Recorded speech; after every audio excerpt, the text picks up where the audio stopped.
Halo semuanya, perkenalkan nama saya Tani Derita Butar-Butar dengan NPM 2009-20001 dari Prodi Pendidikan Bahasa dan Sastra Indonesia, Universitas Katolik Santo Thomas Medan. Nah, pada video kali ini saya akan membahas materi tentang model pembelajaran tipe problem posing yang diampu oleh Bapak Immanuel Silitonga, SPD MPD.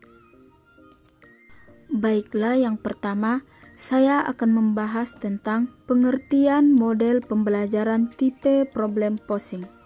Problem posing terdiri dari dua kata, yaitu problem, yang artinya masalah, dan posing berasal dari kata pose, artinya mengajukan atau membentuk problem posing merupakan pembelajaran di mana siswa diminta untuk mengajukan masalah atau soal berdasarkan situasi tertentu.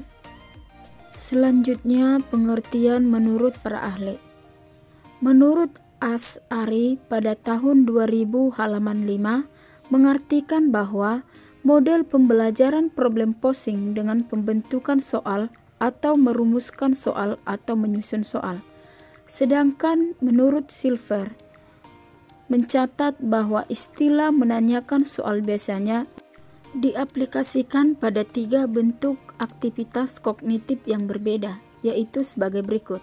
Yang pertama, menanyakan persolusi, yang kedua, menanyakan di dalam solusi, dan yang ketiga, menanyakan setelah solusi. Selanjutnya, pengertian menurut Wulandari. Model pembelajaran problem posing pada prinsipnya adalah suatu model pembelajaran yang mewajibkan para siswa untuk mengajukan soal sendiri melalui belajar soal atau berlatih soal secara mandiri.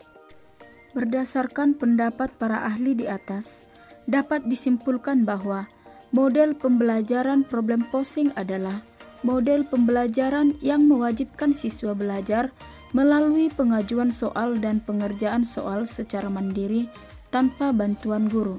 Nah, dari gambar ini kita bisa melihat bahwa dalam proses pembelajaran siswa mengajukan soal secara mandiri. Nah, dengan begitu siswa akan menjadi lebih aktif dalam proses pembelajaran. Selanjutnya, ciri-ciri model pembelajaran tipe problem posing. Tobroni dan Mustafa pada tahun 2012 halaman 350 menyatakan bahwa pembelajaran problem posing memiliki ciri-ciri sebagai berikut. Yang pertama, guru belajar dari murid dan murid belajar dari guru.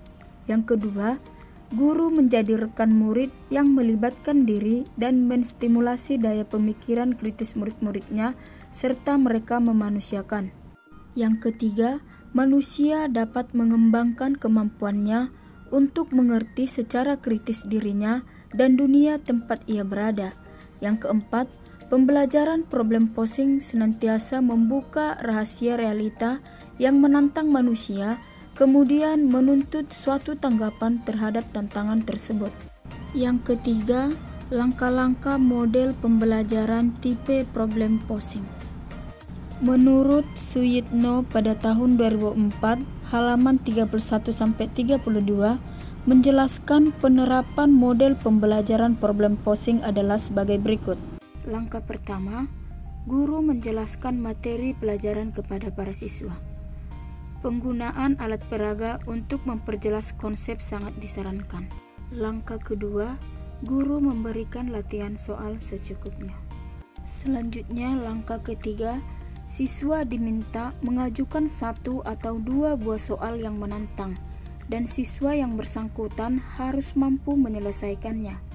Tugas ini dapat pula dilakukan secara kelompok. Selanjutnya, langkah keempat.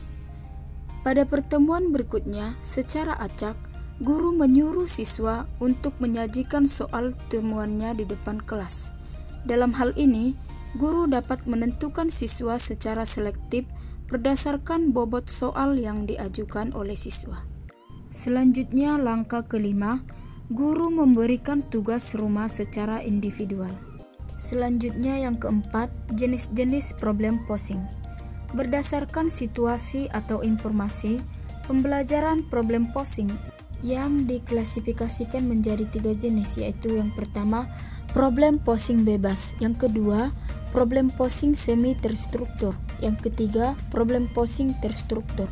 Pertama, problem posing bebas adalah siswa tidak diberikan informasi yang harus dipatuhi, tetapi siswa diberi kesempatan yang seluas-luasnya untuk membentuk masalah sesuai dengan apa yang dikehendaki. Siswa dapat menggunakan fenomena dalam kehidupan sehari-hari sebagai acuan dalam pembentukan masalah. Yang kedua, problem posing semi terstruktur adalah siswa diberi situasi atau informasi yang terbuka. Kemudian, siswa diminta untuk mencari atau menyelidiki situasi atau informasi tersebut dengan cara menggunakan pengetahuan yang dimilikinya. Yang ketiga, problem posing terstruktur adalah informasi atau situasinya berupa masalah atau selesaian dari suatu masalah. Selanjutnya, yang kelima, kelebihan dan kekurangan model pembelajaran tipe problem posing. Setiap model pembelajaran pasti ada kelebihan dan kekurangannya. Tobroni dan Mustafa pada tahun 2012 halaman 349 mengemukakan bahwa kelebihan dan kekurangan metode pembelajaran problem posing adalah sebagai berikut. Yang pertama, saya akan membahas terlebih dahulu kelebihannya, antara lain sebagai berikut. Yang pertama, mendidik murid berpikir kritis. Yang kedua, siswa aktif dalam pembelajaran. Yang ketiga, belajar menganalisis suatu masalah. Yang keempat, mendidik anak percaya pada diri sendiri. Selanjutnya, kekurangannya. Yang pertama, memerlukan waktu yang cukup banyak. Yang kedua, tidak bisa digunakan di kelas rendah. Yang ketiga, tidak semua murid terampil bertanya. Nah, demikianlah materi yang bisa saya sampaikan tentang model pembelajaran tipe problem posing. Jika ada perkataan saya yang salah, saya mohon maaf. Semoga video saya ini dapat bermanfaat. Sampai jumpa dengan video saya selanjutnya. Terima kasih.